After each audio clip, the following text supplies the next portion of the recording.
J'avais envie moi, de m'intéresser à une anecdote, pour une question pour Juliette.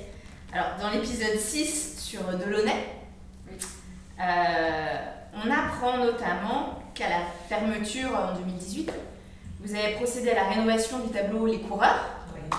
Et qu'est-ce que vous avez découvert ? Effectivement, ça a été la grande découverte, la grande surprise de la rénovation, puisqu'on a profité de la fermeture du musée pour faire des restaurations un peu plus importantes, et notamment les coureurs qui avaient une déchirure, qui avaient des petits soulèvements récurrents, qu'on restaurait depuis assez longtemps ponctuellement. Et donc on envoie notre toile effectivement chez un restaurateur. Et là, je ne sais pas, vous avez peut-être déjà entendu l'histoire. Mais pas tout le monde, je mais crois. c'est vrai que ça a été une grande surprise à ce moment-là pour accéder en fait au revers de la toile, pour restaurer la déchirure par l'arrière. Le restaurateur a dû retirer une toile de rentoilage qui était posée. C'est vraiment une toile qui avait été mise en renfort en fait, qui couvrait le dos de la toile d'origine. Depuis l'ouverture du musée, il y avait ce dos. Et donc, il retire cette toile, et là, surprise, il tombe sur une sorte de badigeon blanc, mais derrière lequel on devine vraiment un portrait de personnage en buste. Donc là, il y a eu vraiment déjà toute une série d'aléas, parce que l'œuvre partait en Corée, puis en Allemagne. On a fait des itinérances pendant la fermeture. Fallait refaire appel à tous les experts. C'est comme pour les acquisitions, pour les restaurations, on passe aussi devant des commissions d'experts. Pareil, on ne fait pas ce qu'on veut, tout est vraiment bien contrôlé.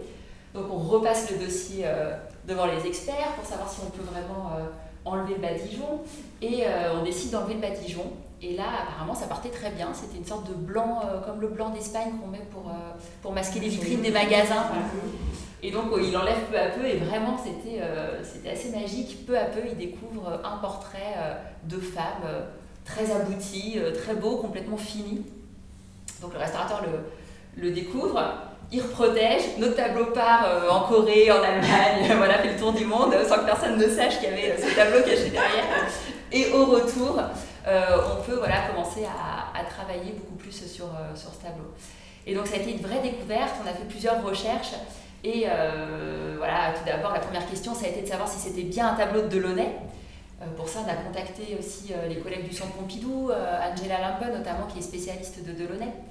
On a fait des recherches au C2RMF aussi. Donc dans le podcast, toutes ces personnes sont interviewées, c'est ça qui est assez chouette. Et puis, donc, il s'avère que c'est vraiment un Delaunay, on en est maintenant quasi certain. Et deuxième question, deuxième grande surprise, a été de savoir qui est représenté. Ça a été la vraie deuxième surprise. Et après recherche, c'est Angela Lampe qui a vraiment fait un lien avec un tableau de Chagall qui représente Bella, donc la muse de Chagall. Bella, c'est le grand amour de Chagall, il la représente partout, notamment dans Les Mariés, le tableau qu'on connaît vraiment avec ces deux mariés. Et donc là, notre tableau est vraiment extrêmement proche du tableau de Chagall. Quand on met les deux côte à côte, c'est la même composition, c'est vraiment le même modèle. Donc on est absolument sûr que Delaunay a représenté Bella Chagall, donc la muse de son ami. Le couple est très ami. Donc c'est vrai que c'était la grande surprise, et à partir de là, il y a eu vraiment toute une enquête.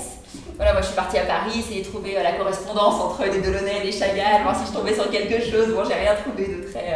pas de grosse découverte, mais il faut continuer à chercher. Mais donc, grande enquête, pourquoi est-ce que Delaunay a représenté Bella ?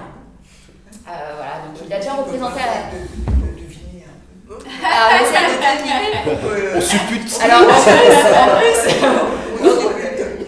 quand on se plonge dans les biographies, il y a des anecdotes de jalousie entre les deux, parce qu'il y a des portraits qui ont été faits, mais a priori, selon les héritiers Chagall, ça correspond à d'autres portraits.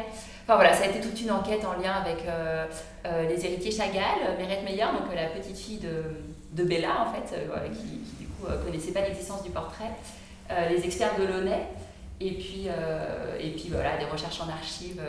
Donc on n'a pas encore la réponse de pourquoi il l'a représenté, mais et puis on ne sait pas non plus qui a écrit le badigeon. Et puis qui a peint en premier, ce qu'ils ont peint en même temps, et surtout pourquoi il l'a. À quelle époque et pourquoi il l'a caché. Et pourquoi il l'a caché. Et du coup, il est toujours derrière ?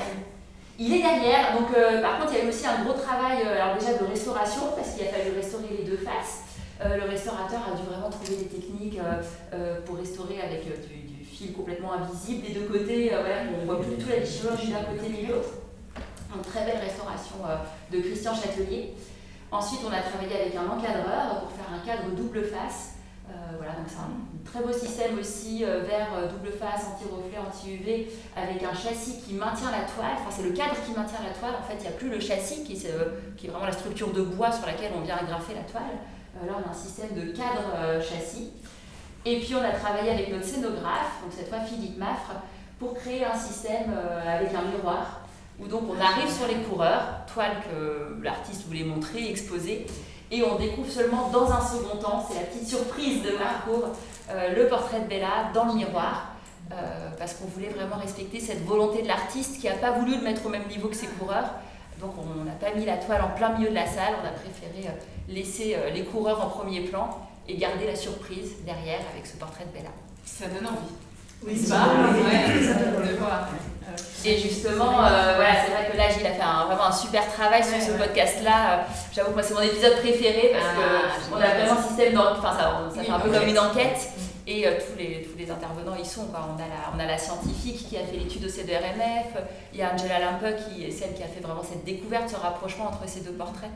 Le restaurateur qui raconte aussi la surprise d'avoir découvert ce portrait. Donc c'est vrai que c'est un bel épisode, je trouve, celui-là. Ouais, c'est un des plus jolis.